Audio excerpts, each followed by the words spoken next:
Welcome to the next episode of our EDI series, where Shawn Sissenwein, our senior consultant, is talking to us about the purpose of all of these different documents and giving us a few tips about how we can manage these successfully. This episode, we're talking about the 850, the purchase order. Shawn, where do we need to get started with the 850?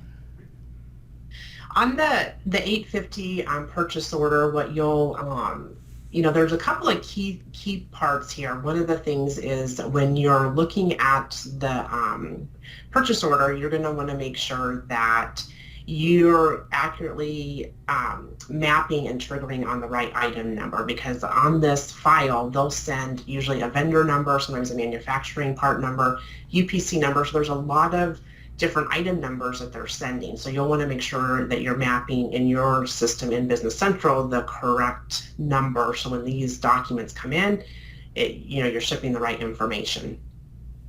Very good. So what do you do with all of those different numbers if there's a discrepancy? This is actually one of the common areas. What will happen sometimes is if you don't have the right linking of the part number, or they send something that's not accurate in your system, and when the 850 comes in and it starts to generate a sales order, it will error out when it can't find that number. So what will happen then is you'll have to do research and figure out what part number is it. You just have it not mapped correctly in your system. Do they have the wrong part number? So it's important to make sure that you have these numbers mapped correctly. So it sounds like there's an opportunity here with the purchase order where if you see something that's wrong on the purchase order, that's your advance notice that you have something that you might need to fix that's going to make the sales order or the sales invoice more successful, right? Correct. The other thing to watch out for is pricing. So we'll see this a lot of times if the pricing isn't the same in your system as what they have. So what we'll normally like to do is we're not necessarily going to not ship the product, but we want to do a flag to have somebody look at this. That way you can determine you want to go ahead and accept this price and go ahead and release the sales order. This also gives you the opportunity to either fix your pricing or have a conversation with them about the pricing, and that way it'll be less credit memos and errors on the invoicing side. Yep, that makes sense. Okay. So if we have all of the base data validated, then what needs to happen with kind of the next step with the shipping? Whose instructions are we paying attention to in that process? On the shipping, they will send shipping information.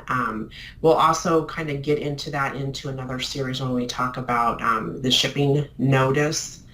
But if there is specific routing information that they have sent to you in the PO, you're going to want to keep an eye on. The other thing is sometimes they'll send comments. This might be a gift for somebody or something that you need to pay attention to let shipping know to either print that or add something of value to the package. So we'll usually bring those in and determine, is this something that we need? Do we need shipping to know this information? And if we do, then we can pass that along with the shipping instructions. Gotcha. Okay. So one thing that I think people are concerned about in this process overall are errors. So what's the most common error that we see with the 850? I would say probably the most common error is the item number not finding a match to the product, or if for some reason there's some other description information that's not the same in your system. But most of the time what we look at, we don't necessarily look at their description versus our description in Business Central. We're going to kind of match to that vendor number. A lot of times the best thing to do is a UPC number if you're using that common number to match to. So that's probably the number one error message. Sometimes we'll have not the correct ship to, but for the most part it's item number. Yep. Gotcha. Okay. So what are the pro tips that you can give us in dealing with the purchase order, things that you've learned over the years that have really helped with making companies successful with this form in particular? Let's say, testing the different scenarios. So when you are testing up front, to make sure that you test different, not just one item number, multiple item numbers. What happens if you don't have the inventory on hand, how you're going to handle that. And to just think about those different kind of things that you have that are just not one item, quantity of 5 in your shipping. Wonderful. So we also have a sample that's available for this particular form. So I will bring that up here. This is going to be available as a download for you. And I believe that we've got a couple of views in here, Shawn. So maybe you can talk about this first one and then we'll move to the next one. Yeah. So the first one I'm showing you is what the data looks like when they're sending the file to you. If you were to open it up in an EDI notepad, you'll notice that it looks just similar to a purchase order, where it's readable, it's got information that you're typically used to seeing, so that it shows you that the information they're sending you looks similar to this layout. Gotcha. Yeah, this one looks like it's almost understandable, not so much the different formats that we see that are on this next slide here. Yeah, people can take that PO and actually manually enter it into the system, right? Yeah. Because you can read what it is. Right. Okay, so what about the next views here with what we have on the left and the right?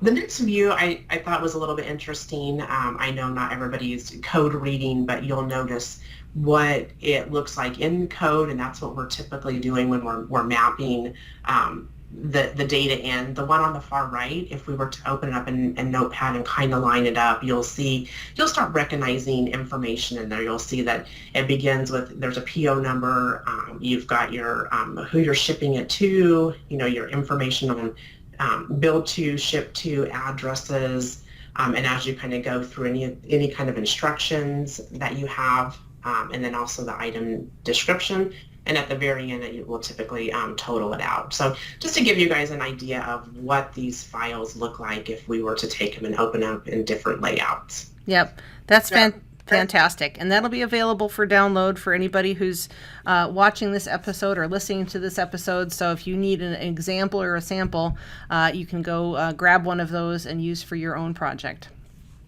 Now you guys can all read EDI files. Yes, exactly. And it's a thrilling read, I can tell you. I know. You're excited. Well, very good, Shawn. Thank you for helping us to understand a little bit more about the 850, the purchase order. We'll be talking about the 856, the advanced shipment notice, in our next episode. So thanks for being here, Shawn. I'm Carrie Peters. Thank you for tuning in to the Get Your New View podcast. For more episodes like this on YouTube, click the subscribe button and ring the bell to ensure that you get notified whenever new content comes out. If you're listening to the audio podcast, please share an honest review on Apple Podcasts. If you are ready to rethink today for tomorrow, look for the link below and contact us to speak with our expert team.